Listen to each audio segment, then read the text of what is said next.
Assalamualaikum warahmatullahi wabarakatuh. Bapak Ibu sekalian, sahabat Sinergi, mitra PT BES, kami dari tim konsultan ingin berbagi sharing bagaimana cara membuat larutan ekofarming.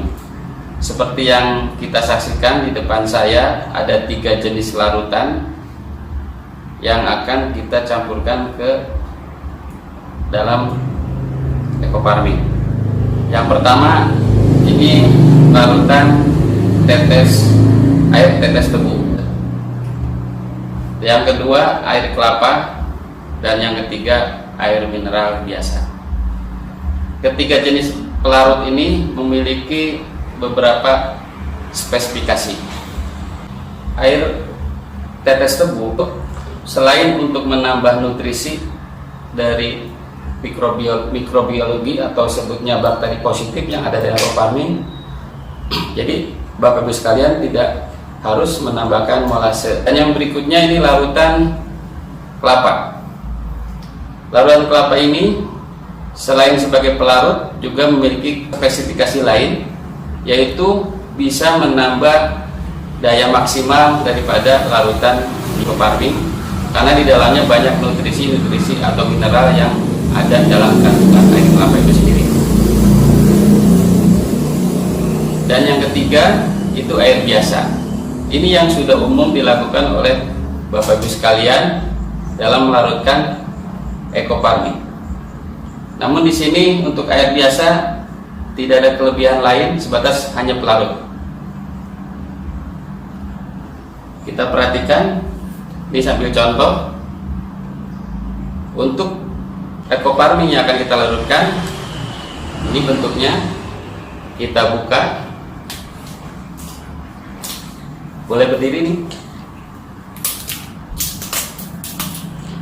Nah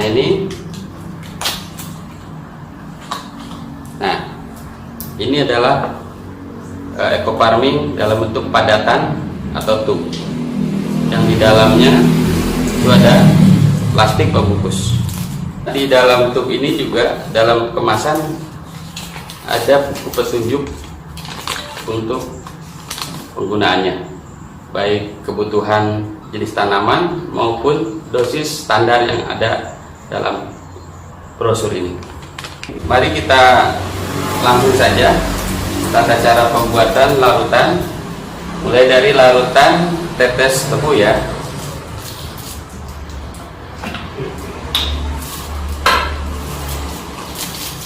Kita buka plastiknya, atau bisa diremas dulu di sini supaya lebih mudah dalam pelarutan dan tangan juga tidak kotor.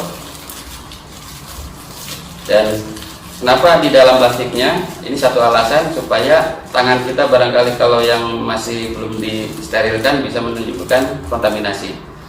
Ini maaf, contohnya tidak pakai alat sarung tangan, tapi sengaja saya supaya lebih steril, jadi dirembukannya di dalam plastiknya saja. Kita masukkan. Ini larut ekofarming yang sudah dihancurkan dan dimasukkan ke wadah yang akan kita jadikan biang ekofarming. Selanjutnya kita campurkan air es tebu ini menjadi pelarut.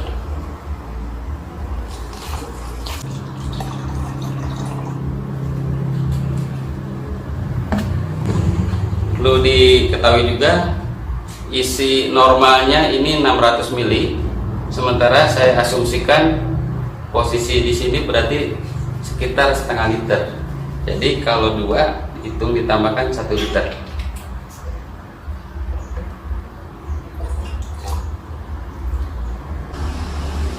Larutan dari air kelapa. Ini masih ya posisinya seperti yang tadi dilakukan, karena tangan saya ini perlu diremas ataupun dihancurkan di dalam plastik supaya tidak terjadi kontaminasi. Nah, ini kelebihan dengan adanya tambahan plastik ini, minimal pada saat penghancuran tidak langsung kena tangan, sehingga tidak kemungkinan kecil untuk terjadi kontaminasi bakteri yang ada dalam tangan kita. Kita masukkan ke sini.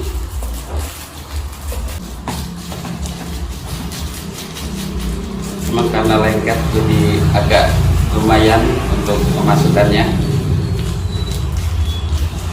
tapi nggak masalah, yang penting bisa masuk semuanya dengan ukuran yang sama. Kita tutup.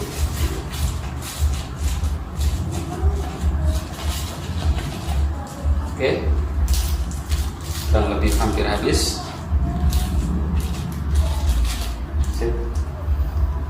Kemudian untuk botol kedua,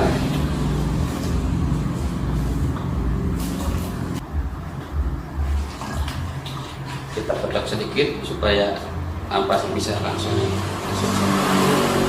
Ya, gitu. Selesai untuk pembuatan larutan biang ekoparmin dengan bahan pelarut air kelapa, dan proses penutupan harus rapat juga, kemudian diaduk. Ini hasil yang sudah jadi biang ekoparmin dengan pelarut air kelapa. Kita lanjut berikutnya untuk pelarutan dengan air mineral atau air biasa. Air biasa kita hancurkan dulu supaya lebih memudahkan. Kita buka botol untuk penyimpanannya.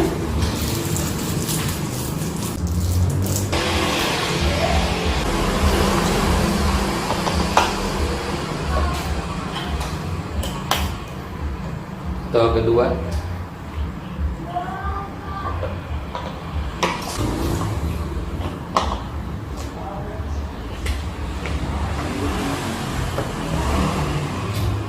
Ditutup rapat supaya memudahkan untuk pengadukan.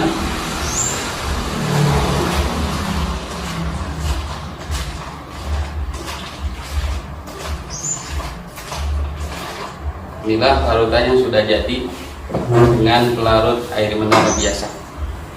Inilah hasil dari pelarutan ekoparmin dengan 3 jenis pelarutan, yaitu air tetes tebu molase, ini dengan air kelapa, dan satu lagi dengan air mineral. Secara fisik kelihatan hampir mirip ya, anggap aja sama, tapi yang membedakan nanti hasil dari pelarutan ini tentunya akan memiliki efek yang berbeda-beda. Yang pertama, ini jelas kita tidak perlu lagi menambahkan molase untuk dalam waktu penyimpanan yang lebih lama. Yang kedua, ini juga sudah mengandung mineral, bahkan ya air kelapa juga di dalamnya ada glukosa. Jadi ini sudah tidak perlu lagi ditambahkan molase atau nutrisi mikroorganisme. Yang ini yang terakhir, ini mesti ditambahkan molase kalau disimpan lama. Terus untuk nanti pemakaian berikutnya setelah selesai membuat larutan, ini menjadi ukuran bahwa larutan ini nanti akan dibagi dalam bentuk dosis ataupun penghitungan konsentrasi dalam aplikasi penyemprotan. Demikianlah untuk session ini kita akhiri, bahwa dengan ekoparmin insya Allah kita siapkan larutannya, tinggal aplikasi, mudah-mudahan bisa akan lebih bermanfaat untuk petani, khususnya solusi buat petani. Harapan kami dengan menggunakan farming ini dan cara pelarutan yang benar itu memberikan dampak yang lebih positif dan solusi untuk pemupukan berimbang. Demikianlah beberapa yang bisa kami sajikan. Semoga bermanfaat. Assalamualaikum warahmatullahi wabarakatuh. Terima kasih sudah nonton video YouTube saya. Haji Mak Munir Channel, solusi cerdas bertani. Terima kasih juga bagi yang sudah like, komen, share, subscribe, dan mengaktifkan lonceng notifikasinya. Bagi yang belum, silakan klik subscribe supaya terus bisa mengikuti informasi video edukasi media Suluh Tani Cerdas dan Terampil. Eco farming, lahan subur, petani makmur. Salam petani cerdas. Assalamualaikum warahmatullahi wabarakatuh.